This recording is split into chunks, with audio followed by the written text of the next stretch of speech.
Well, that was a close one.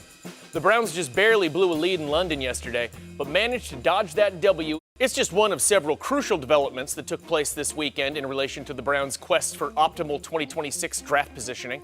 And it gets better, because two of the other bottom feeder teams, the Saints and the Titans, both slipped up on Sunday by securing their first victories over similarly terrible teams. So now, only the truly atrocious New York Jets remain as the last winless team in the league, and that's the North Star we're all chasing right now.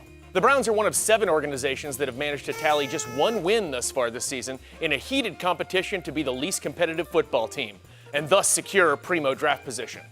And so far, the Browns have managed to put their worst foot forward by mitigating the success of their remarkably good defense with an anemic offense averaging a league-worst 14.6 points per game, which has been instrumental in securing those hard-fought losses during dangerously winnable contests. But the pressure on Cleveland to come up short is only going to intensify in the coming weeks as the Browns face off against a veritable gauntlet of other terrible one-win teams and one no-win team, each of which is perfectly capable of finding a way to lose to the Browns on any given Sunday if we don't remain vigilant.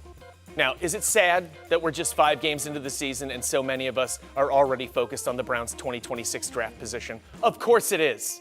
I don't enjoy committing yet another year of my life to watching my football team get drubbed mercilessly each Sunday for 4 straight months. But I'm also not so naive as to be surprised or even disappointed by their performance thus far. The Browns front office would never acknowledge this aloud, of course, and wisely so. Selling Browns season ticket holders on the merits of the lose now to possibly win later approach would have been a tall order even before they raised their ticket prices by roughly 7% after winning just 3 games last year.